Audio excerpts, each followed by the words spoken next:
Olá, bom dia, paz do Senhor a todos, sejam todos bem-vindos. Somos da Quarta Igreja Presbiteriana Renovada de Osasco, Família em Oração.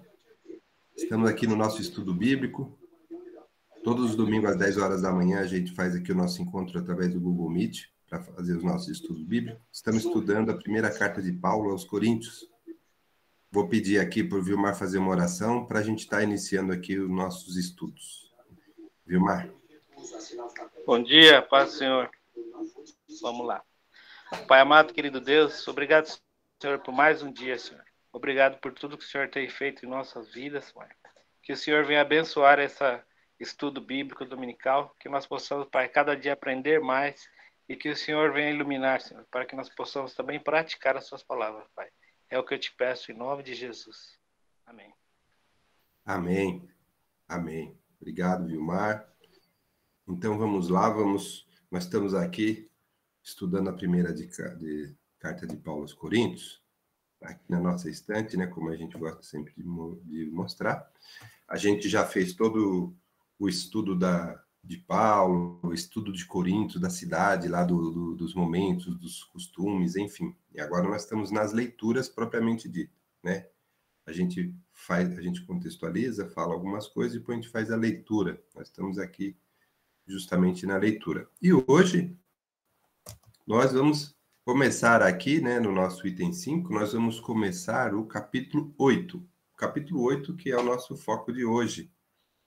A gente já estudou os capítulos, né, de 1 a 7, né, nos domingos anteriores aí. E hoje a gente vai começar aí o nosso capítulo 8. Lembrando que Paulo está tratando de alguns problemas da igreja, né? Ele recebeu algumas informações, alguns questionamentos, e ele está respondendo à igreja de Corinto. Lembrando que ele está lá em Éfeso, escrevendo essa carta para a igreja de Corinto, né? Através de uns questionamentos que foram feitos para ele, e ele está orientando a igreja. Então, por isso a importância da gente aprender aqui com isso, porque são muitas orientações em problemas cotidianos da igreja, que tinham problemas da época lá, mas serve para a gente mesmo no dia de hoje, tá bom? Então, nós estamos aqui, vamos ler o capítulo 8, tá bom? A gente vai ler aqui, eu vou ler o capítulo 8, não é muito grande, né? Estão 13 versículos. Aí a gente vai fazer as nossas conversas aí, analisando os dizeres dos versículos. E também dá uma questão eu vou dar uma contextualizada no comecinho também, antes da gente começar. Mas vamos lá, vamos fazer a leitura então. Vamos ler aqui do versículo 1 ao versículo 13. No que se refere às coisas sacrificadas a ídolos, reconhecemos que todos somos senhores do saber. O saber, ele ensoberbece, mas o amor edifica. Se alguém julga saber alguma coisa, com efeito, não aprendeu ainda como convém saber. Mas se alguém ama a Deus, esse é conhecido por ele. No tocante à comida sacrificada a ídolos, sabemos que o ídolo de si mesmo nada é no mundo, e que não há senão um só Deus.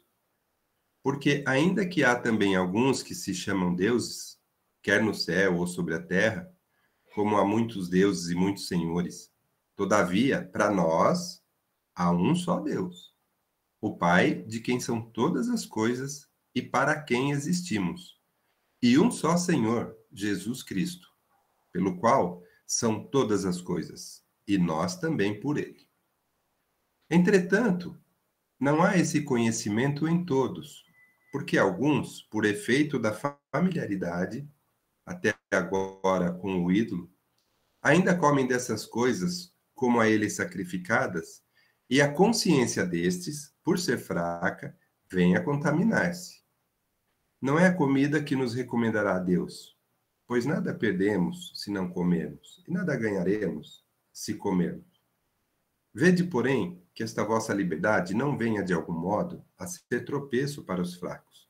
Porque se alguém te vir a ti que és dotado de saber, à mesa, em templo de ídolo, não será a consciência do que é fraco induzida a participar de comida sacrificada a ídolos? E assim, por causa do teu saber, perece o irmão fraco, pelo qual Cristo morreu. E deste modo, pecando contra os irmãos, golpeando-lhes a consciência fraca, é contra Cristo que pecais. E por isso, se a comida serve de escândalo a meu irmão, nunca mais comerei carne, para que não venha a escandalizá-lo. Amém? Bom, esse trecho aqui é bastante interessante. Antes de começar a ver os versículos aqui, eu quero enfatizar alguns conceitos. 2 conceitos aqui que a gente já conversou em versículos anteriores. Na carta de Romanos também, Paulo ensinou, a gente já aprendeu, né? A maioria de vocês que estão aqui. Mas a gente só vai dar uma lembrada e reforçar alguns conceitos antes da gente entrar aqui nos versículos, tá bom? Primeira coisa que eu queria falar aqui é sobre as coisas morais e imorais, né? E as coisas amorais. Relembrar esses conceitos, né? A gente falou que as coisas morais e imorais, elas são aquelas coisas que é certa para todo mundo, né? Por exemplo, amar o próximo, fazer o bem, isso é moral. Agora, adultério, roubar, fazer o mal, isso daí é imoral, né? E é certo para todo mundo, tá bom? Agora, tem algumas coisas que são amorais, né? A gente já comentou sobre isso. E a gente vai falar sobre uma dessas coisas, amorais. O que é amorais? É aquela que depende da situação, depende de atitude, depende de um monte de coisa. Ele não é como se fosse uma coisa secundária, que não é claramente, né, um pecado ou não. Vou dar alguns exemplos aqui que a gente sempre está falando, né? Vou fazer umas perguntas, mas não é para responder, é só para a gente entender e refletir. Pobre é pobre. Crente pode jogar na loteria, né? Eu posso ir na praia no domingo? É pecado ir na praia no domingo, né? Esse tipo de roupa pode, não pode usar, né? Se eu tomar cerveja é pecado? Se eu fumar charuto, né? Se eu for para a igreja de sandália, são coisas assim que a gente vai chamar de amorais, né? Porque não são tão graves, vamos dizer assim, porque depende da nossa atitude. E nós não estamos falando do cerne das questões, né? Do que é sabido por todo mundo. E aqui também, junto com esse conceito do amoral e do moral, tem aquilo que a gente também já conversou, mas vale a pena a gente reforçar, é sobre os fracos e os fortes. Como ele vai falar aqui sobre os fracos e os fortes, só para a gente entender bem que é sobre a maturidade na palavra, sobre a nossa maturidade com a nossa religiosidade, com o nosso Deus, o nosso Jesus, tá bom? Então, essa maturidade, que às vezes ele fala que é fraco, ou que é forte, ou que a gente tem, uns têm mais conhecimento que outros, né? Então, pode ter um entendimento diferente. Nas coisas morais e imorais, o entendimento é igual. A gente sabe que não pode roubar, a gente sabe que não pode matar. Tanto o cristão forte quanto o cristão fraco é a mesma coisa, não tem problema, né? Para saber se amar o próximo, fazer o bem, não tem erro isso daí, nem para o cristão fraco e nem para o cristão forte. Não tem erro. Mas tem algumas coisinhas, sim, que não é o que nós vamos comentar hoje, que pode, sim, trazer algum tipo de distúrbio na igreja, né? Aqui ele vai dar um exemplo só, ele vai dar um exemplo de uma coisa amoral, né? Mas a gente pode entender o conceito de uma forma global, né? Que serve para a gente, sim, no dia de hoje. E essas coisas é que, dependendo da nossa atitude, de como a gente age diante disso, a gente pode trazer problemas, a gente pode ser motivo de tropeço, como a gente já vai falar daqui a pouco, para cristãos que às vezes não são tão maduros na fé, ou não são tão maduros no conhecimento, ou eles estão ainda no começo da sua vida cristã, enquanto outros já estão mais maduros, já têm mais entendimento, né? A gente falou aqui sobre o alimento que vai ser leite para as crianças, o alimento sólido para quem já é adulto, enfim. Mas que o alimento ele é igual para todos, mas a forma com que a gente alimenta as pessoas é diferente. Então, eu queria só colocar isso antes da gente começar aqui, e também focar o quê? No caso aqui dessa carta, desse capítulo, ele fala de uma coisa amoral. Que coisa é essa? A comida, né? Ele fala sobre a comida. E lá no versículo 8, né? Vamos ler de novo o versículo 8, só para a gente reforçar esse conceito que é sobre a comida, ela é amoral. Está escrito assim, ó, versículo 8, ó. Não é a comida que nos recomendará a Deus, pois nada perderemos se não comermos e nada ganharemos se comermos. Então, ele está querendo dizer aqui, a comida em si não é a questão que vai nos recomendar a Deus, que vai trazer a salvação ou não, o nosso pecado não. Né? Então, a comida é uma coisa amoral, mas a gente vai estudar daqui a pouco como a gente deve se portar e qual deveria ser a atitude frente a uma divergência de conceito nesse item que é a moral. E que pode haver divergência de conceito entre fracos e fortes, tá bom? Então, aí a gente vai entender isso. E aí, né, antes ainda da gente estar começando aqui, no versículo 1, só reforçando que o cerne da questão do capítulo 8 na verdade, vamos ler o versículo 9. É o cerne da questão aqui do que nós vamos conversar hoje. Está aqui no versículo 9, eu até grifei. Vou ler só o 9 aqui, só para a gente entender qual que é o principal conceito desse capítulo 8. Olha no versículo 9, está assim, ó. Vede, porém, que esta vossa liberdade não venha de algum modo a ser tropeço para os fracos. Então, o cerne da nossa questão aqui é sobre essa liberdade que nós temos, ou que a gente tem uns mais maduros, com conhecimentos mais avançados que outros, mas o ensinamento que ele vai dar aqui é para que essa nossa liberdade de escolha, esse nosso comportamento, né, frente aos outros irmãos que podem não estar muito bem preparados como nós, como é que ele não pode atrapalhar a vida cristã. Então, não pode servir de tropeço. Então, esse é o cerne de hoje que nós vamos conversar. Esse é o cerne do ensinamento de Paulo. Como é que as pessoas que pensam diferente têm que agir mediante a outra pessoa. E ele fala que é totalmente possível acontecer isso, porque a gente tem pessoas de vários níveis de maturidade cristã. E esse tipo de abordagem que ele fala que não pode ser tropeço, a gente não pode atrapalhar. A gente, na verdade, tem que ajudar, tá bom? Então, feito essas considerações, vou passar um pouco aqui a palavra para o Edgar e vou fazer aqui as considerações a partir do versículo 1 e 2 e 3. Mas antes eu vou passar um pouco aqui a palavra para o Edgar dar legal. Para fazer as considerações também. É interessante esse... Está me ouvindo? Sim. Interessante esse capítulo, ele tem uma particularidade bem interessante para a gente aplicar nos dias de hoje, né?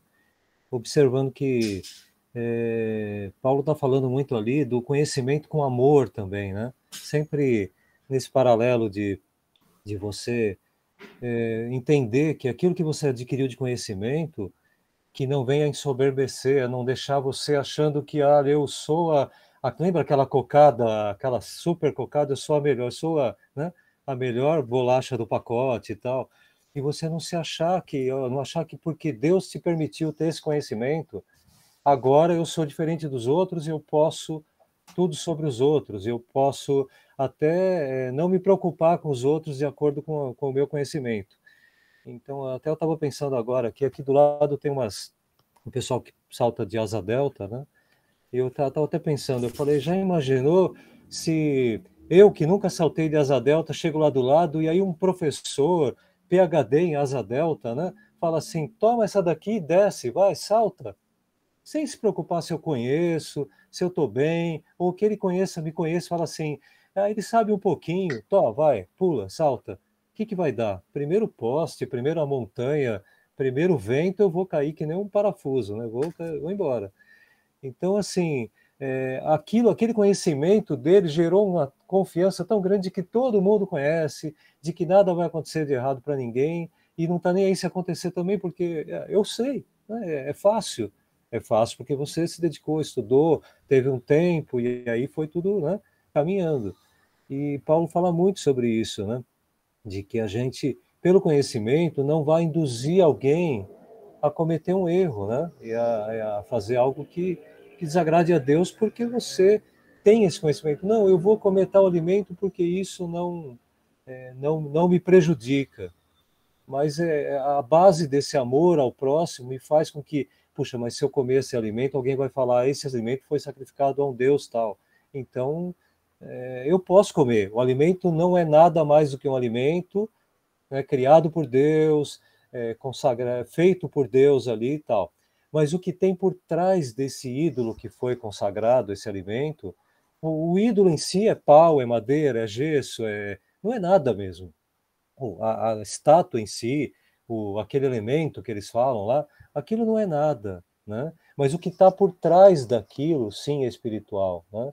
Foi consagrado espiritualmente a alguma divindade, a algum demônio e tal, e aí o que acontece? Aquilo tudo vai interferir, né, na vida daquele irmãozinho que está começando, que não tem esse discernimento para entender que, né, que aquilo não é interessante e você vai influenciar mal. E aí a gente tem que criar essa consciência. Mesmo depois de 30 anos na igreja, talvez isso crie essa coisa, esse sentimento de que está tudo bem, nada vai me atingir. Tá, nada vai te atingir, cara pálida, mas vai atingir aquele que está começando na fé, está caminhando.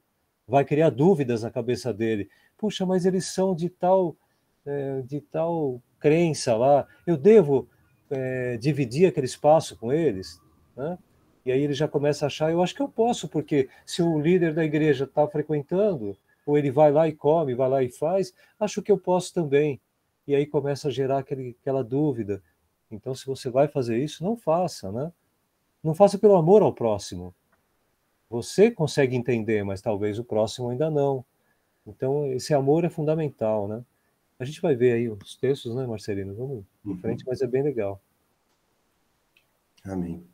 Isso mesmo. Bom, então vamos entrando aqui um pouco mais na questão aqui do que está escrito, para a gente não ter dúvidas. No versículo 1, 2 e 3, ele fala um pouquinho disso que o Edgar acabou de falar, sobre o amor, né? Antes de falar no problema em si, no tocante à comida, né? Tanto é que no versículo 1 ele fala, no que se refere às coisas sacrificadas a ídolo, aí ele explica essa coisa especial. Depois, no versículo 4, ele fala, no tocante à comida santificada a ídolo. Quer dizer, como se ele fosse começar a falar de novo sobre isso. Mas por quê? Aqui no versículo 1 e 2, quando ele fala que o saber ensoberbece e o amor edifica, ele está querendo dizer, antes de começar a tratar esse tema da comida ou das coisas amorais, né? Dessa distância entre o crente fraco e o crente forte, distância ou não, é a questão de pontos de vista, né, de distorcidos ou diferentes, né, sobre maturidade. Ele está falando o seguinte, o amor ensoberbece, o saber ensoberbece e o amor edifica. Ele já está falando o seguinte, aquilo que o Edgar já explicou. Muitas vezes, quando as pessoas já acham que já sabem tudo, então elas têm um nível superior, vamos dizer por assim, né? Então, às vezes, a pessoa ensoberbece e, às vezes, ela acaba não tratando as pessoas fracas da forma adequada, né? Ou, como o Paulo já disse, a gente já ensinou aqui, ele fala, o que sabe muito, o forte, não despreze o fraco. E aquele fraco, quando ele tem um pensamento assim, meio equivocado, ele não pode ficar julgando as pessoas, sabe? Ele também já falou isso, o fraco não deve julgar. Por exemplo, ele acha que ir no culto de chinelo é pecado, por exemplo, e ele vê o irmão assim, ele julga o irmão, fala, esse não é crente, ele não entendeu nada, ele veio de chinela havaiana para a igreja, né? Então, Paulo já disse isso para a gente. Então, nesse primeiros versículos, ele já deixa claro que o saber, ele ensoberbece E ainda fala no versículo 2 que a gente tem que entender também que se você se julga saber tudo, é que você então talvez não aprendeu como convém saber. Ele está falando que a gente também tem que ter humildade no saber. As pessoas que sabem, que têm mais maturidade, elas têm que entender que tem que ser humilde, porque sempre há coisas para a gente entender melhor. A gente pode estar equivocado em algumas coisas. A gente não pode achar que a gente, como diz o Edgar, né, o rei da cocada branca, lá, não pode. E aí ele também já contrapõe o amor, que ele fala que o amor edifica. Por quê? Porque quando o saber pode ensoberbecer e distanciar as pessoas que pensam diferente, o amor une. Então, o amor, ele prevê que você vai se preocupar com o próximo. Esse é um ensinamento muito importante que esse capítulo traz para a gente aqui na igreja, é que quanto mais amor, quanto mais união, quanto mais você se preocupar com o mais fraco, ou que está começando agora, ou que pensa diferente, mais vai edificar a igreja. Então, o amor ele vai ajudar a diminuir essa distância, vai ajudar aquelas pessoas que são menos maduras a se tornarem mais maduras. O saber, às vezes, pode afastar. Então, a primeira coisa que ele já fala é essa. Ele já dá uma orientação muito clara e serve para qualquer época, sobre qualquer tema. Então, quanto mais a gente se preocupa com o próximo, mais a gente vai edificar o próximo. A gente precisa pensar nisso, sim, bastante. E aí, então tá bom. Então, entendendo isso, agora vamos falar da comida sacrificada a ídolos. Aí ele vem falar assim, também já fala, só temos um Deus, certo? Mas lá em Corinto, nessa época também, o que acontecia? Tinha muitos deuses, muitos templos, muitos ídolos, e tinha muitas coisas lá, né, que eles cultuavam aos ídolos, e tinham sacrifícios, tinha comidas, tinham festas, né, tinham muitas coisas lá, e tinha esses sacrifícios de comida para ídolo na época, né? Ele está pegando esse item, mas a gente já falou, serve para qualquer item, né? Qualquer divergência, né? Em pensamentos diferentes. Então, e ele fala aqui, poxa, e tem algumas pessoas lá que, por efeito dessa familiaridade aí com o ídolo, que já se tornou cristão, mas ele ficou com aquele negócio na cabeça, né? E às vezes ele não entendeu direito, e ele pode ter problemas com isso. E aquele que já é mais maduro, pode pensar diferente, e aí ele pode, inclusive, atrapalhar o crescimento do outro. Então, no tocante à comida, a primeira coisa que ele fala é, temos um só Deus. Primeira coisa. Então, vamos esquecer esse negócio de ídolos. E lá, né, em Corinto, nessa época, o que acontecia? Tinha as festas lá nos templos. E lá sacrificavam carne, né, sacrificavam animais para os deuses deles lá, né? Tinham festas, muitas vezes, nas casas das pessoas, que também, muitas vezes, tinham essas comidas que foram sacrificadas a ídolos. Até no açougue também, lá tinha carne que vendia no açougue. Por quê? Porque quando eles sacrificavam, depois aquela carne era compartilhada ou era vendida e ia para os açougues, enfim. E aí Paulo vem explicar sobre isso. No capítulo, a gente está no capítulo 8. No capítulo 10, ele vem reforçar e fala em mais detalhes sobre isso de novo, tá? Não vou... Se der tempo, eu leio um pedacinho do capítulo 10, mas se não, deixa para lá. Mas ele vai retornar esse assunto, né? Esse capítulo 8, 9 e 10, ele vai tratar desse assunto como um todo. Então, existia isso, sim. E existiam aqueles grupos extremistas, vamos chamar assim, né? Os legalistas, aquele que não pode comer carne para você, se não é pecado e tal. E tem aquele que era muito permissivo. Ele, às vezes, até ficava comendo, por achar que não tem problema nenhum, ficava comendo a carne na frente de outras pessoas que eram mais fracas, fazendo com que ele fosse julgado. Esse cara não é crente. Então, existiam esses extremos, existe até hoje, a gente vê por outros assuntos que a gente tem, sim, extremista. Extremista que eu estou falando é assim, pessoas que são muito legalistas, vão muito no pé da letra, e tem aquelas pessoas do outro lado que são muito permissivas. Então, quando você for fazer ou praticar a atitude que você vai tomar diante dessas divergências de pensamento, você tem que pensar no outro, se isso vai ser motivo de tropeço para o outro, se isso vai, às vezes até, pode ser você, como se você estivesse cutucando o outro. E às vezes a pessoa não se sente bem, né? Então, existia isso daí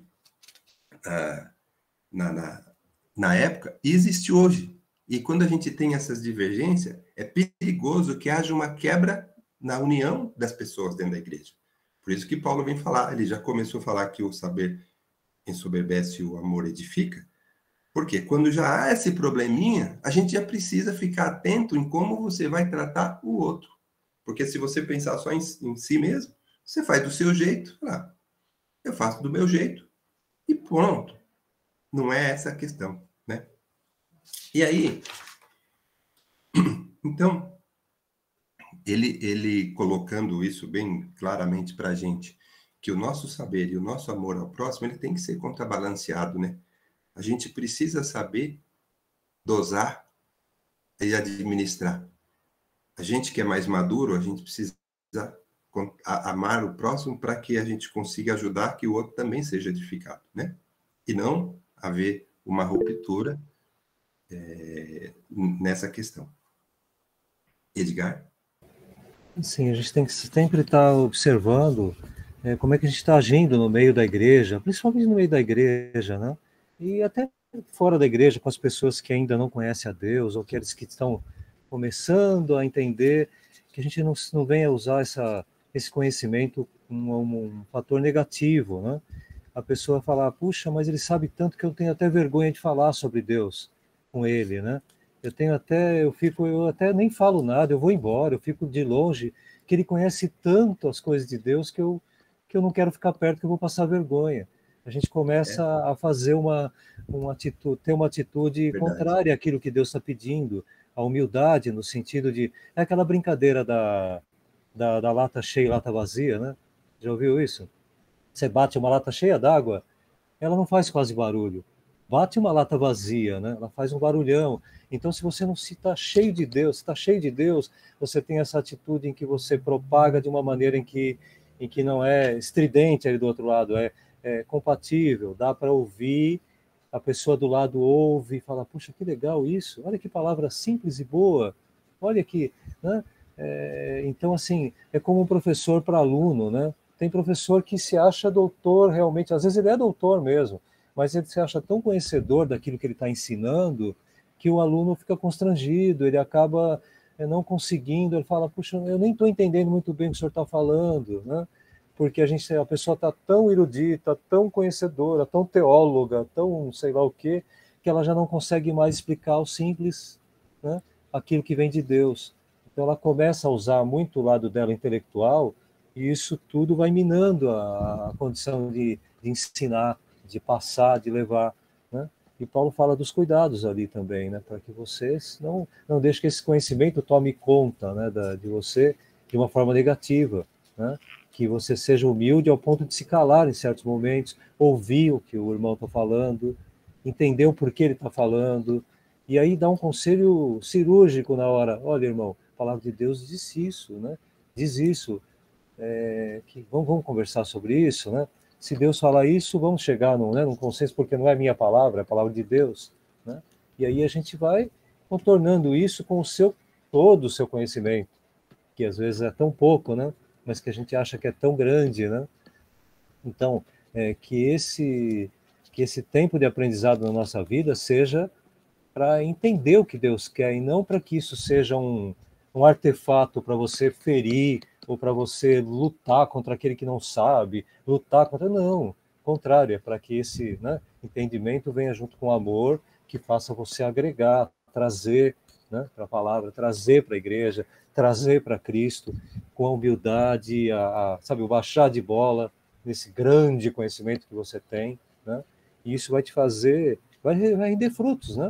O que são os frutos? Trazer gente para o Evangelho, o que é fruto para a sua vida, né? Você se alimentar da palavra e aí com essa força e trazer também mais para isso tudo, observar, né? E sempre preocupando com o próximo, sempre com esse amor ao próximo, Isso. amor aos mais fracos, né? Amor àqueles que estão precisando desse evangelho como uma forma de libertação para a vida deles, de crescimento, né? Sempre pensando nos outros. A gente tem essa coisa muito de eu vou estudar, eu vou fazer, eu vou ser na igreja. Não, não, não. Para. Um dia tudo isso vira vaidade, isso tudo vira, né? Então vamos seguir de uma maneira em que agrade a Deus com a nossa vida, né? Isso aí. Bom, e aí, então, aqui no versículo 7, né, quando ele vem falar assim sobre que não há o mesmo conhecimento em todos, ele fala, né? Por quê? Porque tem o efeito, né, da familiaridade que eles tinham com o ídolo. Quer dizer, os entendimentos, o conhecimento, ele pode ser abalado ou não está ainda maduro, porque a pessoa está vindo de um mundo diferente, e às vezes tem uma confusão na cabeça dela, e às vezes para ela, aquele tipo de coisa ele fala aqui no 7, né? Ela vem se contaminar, ela acha que é pecado aquilo, né? Então, e aí ele fala, e se você que tem a liberdade, você tem um conhecimento, você tem essa liberdade de saber que a comida em si não é o problema, aí ele fala, essa sua liberdade, de modo algum, não venha a fazer tropeços para quem tem essa dificuldade nessa sua liberdade. Essa liberdade que ele fala da gente é que esse conhecimento, essa maturidade, ela nos traz uma liberdade, como ele mesmo diz, depois a gente vai falar sobre isso em outro momento, de que a gente pode fazer muitas coisas assim, né? Tem algumas pessoas que quando, se eu virar crente eu não posso nada, tudo é pecado e não sei o que, não. A gente sabe, né? A gente tem sim uma liberdade. Ele fala porque a gente pode muita coisa, mas nem todo nos convém, né? A gente tem uma certa liberdade e quanto mais maduro você vai entendendo isso. Só que essa nossa liberdade, ela não pode servir de tropeço para atrapalhar outro. Nesse caso, ele deu o exemplo da comida, porque na época esse negócio de sacrificar animais para ídolos era comum. Pode ser o vinho também. Vamos supor o vinho, dando um exemplo de vinho. Você sabe, tomar vinho não é pecado. Então, essa sua liberdade, que você tenha essa convicção, que ela não seja tropeço para outro que acha que não pode tomar vinho. Tomar vinho não pode, é uma bebida alcoólica, né? E o meu entendimento é que quem toma vinho é pecado, por exemplo. Então, o que ele está falando aqui? Então, é melhor você não tomar o vinho, porque você pode estar atrapalhando uma outra pessoa. Então, se você ama outra pessoa, ajuda ela a criar maturidade espiritual e não ajuda a atrapalhar tomando vinho na frente dela, por exemplo, né?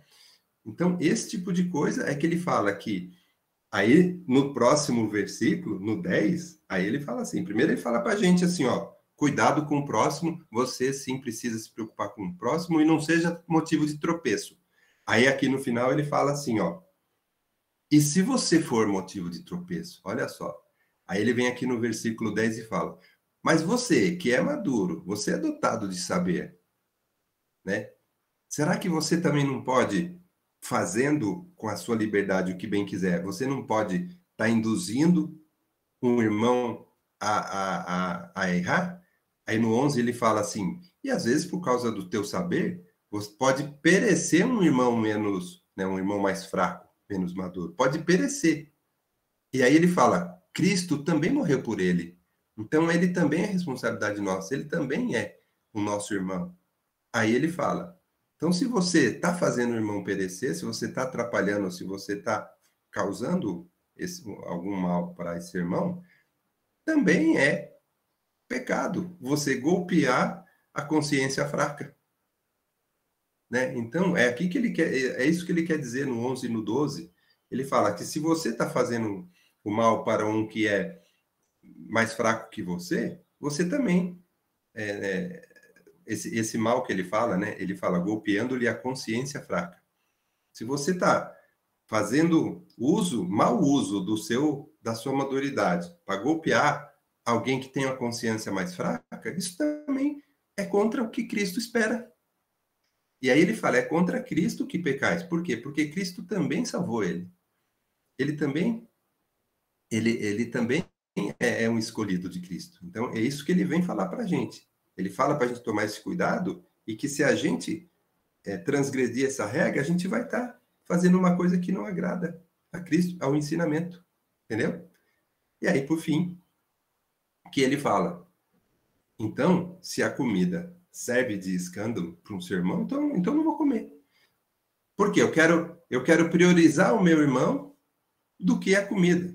Porque a comida, se eu comer ou não comer, não é essa a questão. Eu quero priorizar o meu irmão para que ele seja edificado espiritualmente e não atacado e não golpeado, né?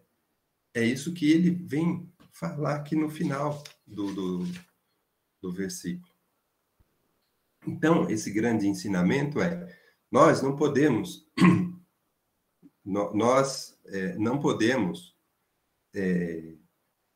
tratar as pessoas, né?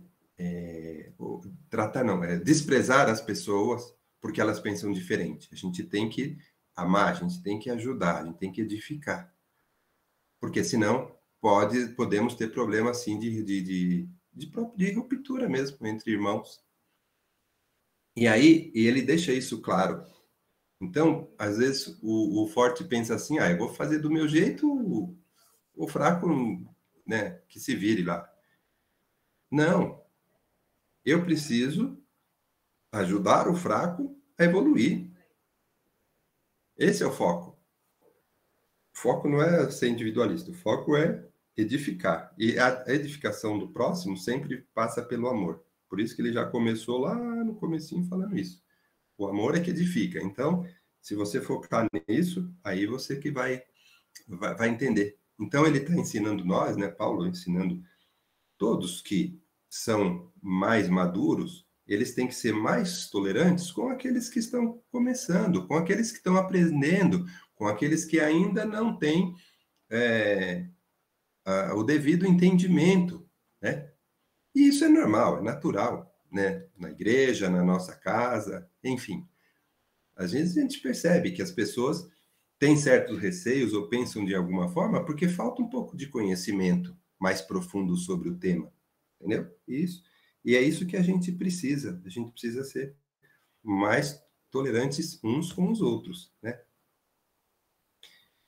Por quê? Porque cada um tem o seu crescimento espiritual diferente.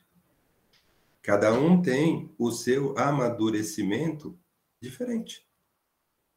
Então, entendendo isso, respeitando isso e tratando o próximo com amor, aí vai ajudar. Quem está mais maduro ajuda quem está menos. E aí, ao invés de dividir, está unindo. A gente sabe muito bem, né? Estamos passando por momentos de divisão atualmente, de pessoas que pensam diferentes, né? E a gente só sabe que o que ameniza esse distanciamento é o amor. E realmente a gente vê isso. A gente entende o ensinamento de Jesus, né, sobre o amor. O amor é que ele não deixa romper essa união. Ele ajuda a unir as pessoas. E a forma de pensar diferente, se ela não pensar não pensar no outro, vai haver a ruptura, né? A gente tá vendo isso acontecer, né? Edgar, quer falar mais alguma coisa? A gente observa muito na sociedade hoje, nos países mais desenvolvidos, né? Desenvolvidos não no sentido financeiro só, econômico, né? Mas no desenvolvido como sociedade mesmo, né? A gente encontra muito aí alguns países, até na Europa, os países talvez menores, mas que tem um nível de desenvolvimento social muito grande, nem sempre relacionado só a dinheiro, né? É a preocupação com o mais fraco naquela sociedade. Aquilo vai gerar um conforto para o mais forte também.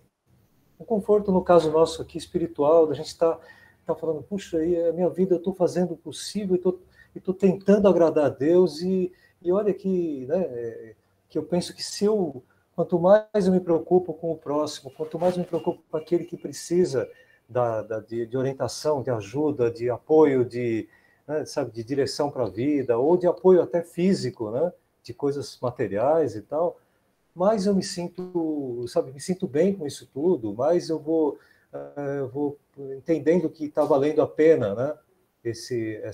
Estar trabalhando, né? Nessa ideia de comunhão, de fortalecimento do próximo, né? Através daquilo que eu tenho recebido de Deus, né? E tenho passado para o próximo. Nesses países de grande desenvolvimento social, esse cuidado com aquele que não tem uma casa, cuidado com aquele que não tem um emprego, cuidado com aquele que não tem uma família muito estruturada, esses cuidados que o país, né, digo, nação, Estado, né, tem com esse povo, gera uma sociedade mais tranquila, gera uma situação mais favorável para se viver melhor, né? Agrada a todos, porque você começa... Agora, quando a sociedade não está, né, caminhando nesse passo, como eu estou falando agora, de desenvolvimento social, o que acontece? Eu tenho casa, eu tenho carro, eu tenho dinheiro, eu tenho tudo, eu vou subir uma parede de 10 metros, colocar alarme, colocar um drone voando em cima da minha casa, cuidando da segurança e tal, e aí o resto que fique pela rua vagando, que fique pelas praças, que fique, sabe? Então a gente começa a pensar só em nós mesmos. O que vai acontecer? Um dia eu vou ter que sair pela rua. Se não for de carro blindado, se não for com segurança, eu não vou conseguir nem andar mais na rua. Então, assim, se você inverte tudo isso, se a sociedade consegue inverter tudo isso e começar a cuidar da própria sociedade, isso tudo vai chegar no nível em que alguns países já estão um dia, né? E já chegaram, né, nesse ponto. Então, um dia talvez cheguemos a isso. Hoje não, vejo que não. Hoje, cada vez a sociedade que está cada vez mais num nível mais tranquilo, massacra os que não têm. Ou ignora. Ignora, eles não existem, são pessoas invisíveis, né?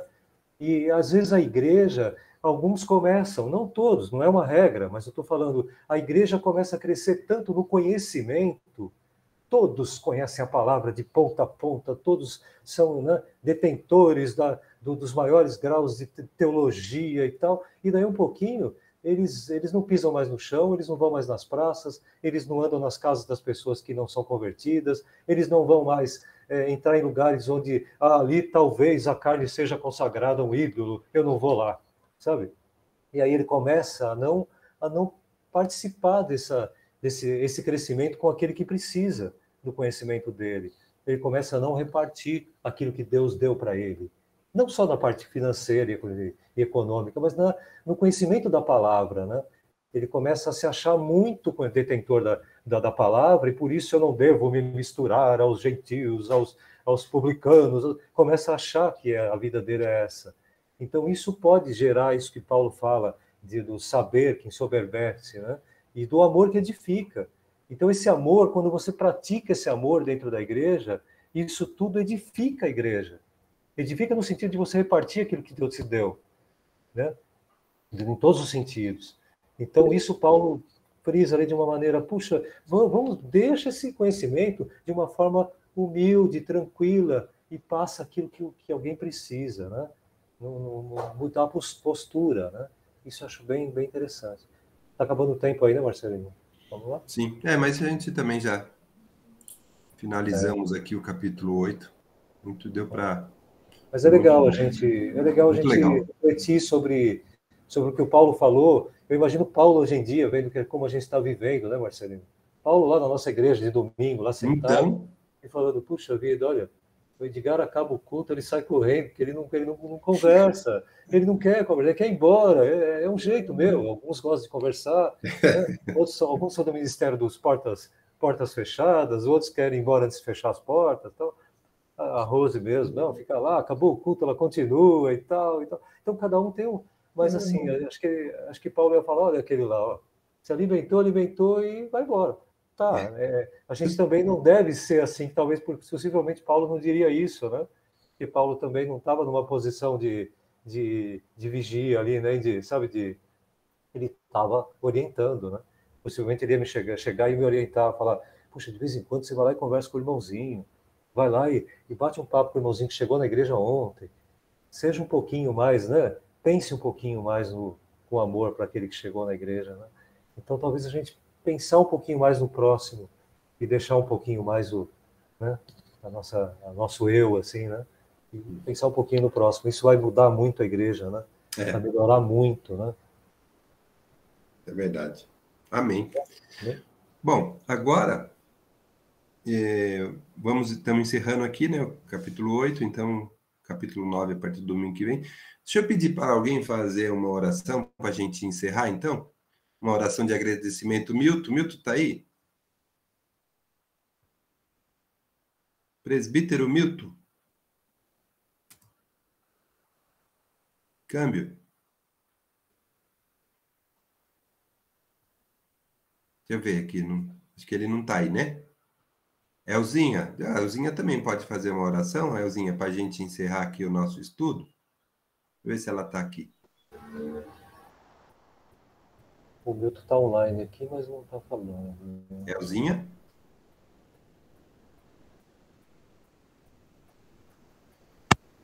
Consigo fazer agora, que eu estou num lugar que tem bastante gente. Ah, entendi. Tá bom. Deixa eu pedir aqui, então, para o Vilmar. O Vilmar já fez a oração de abertura? Pode fazer a oração aqui de agradecimento para a gente encerrar. Vilmar está aí?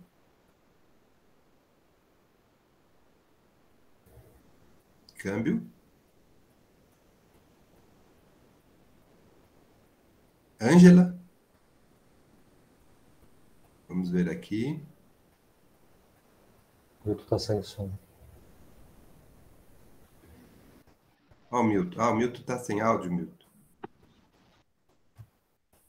O Milton está sem áudio, né, Milton?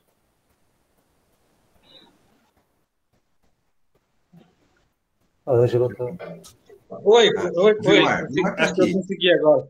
Ah, tá bom. Tava tentando aqui, clicando no botão aqui, não tava aceitando. Tá bom. Você pode fazer uma oraçãozinha de agradecimento para a gente encerrar hoje? Posso, deixa eu só chegar aqui no quarto. Tá. A Ângela tá ali, ó. Tô vendo a Ângela aqui, ó. Pode Oi, fazer? Ângela. Pode. Pode fazer pra gente. Tá ok.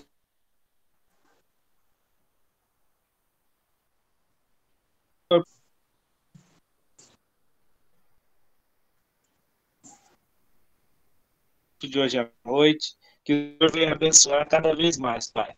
Obrigado, Senhor, por tudo que o Senhor tem feito nos nossos lares e em nossa vida, Pai. Eu te peço e te agradeço em nome de Jesus.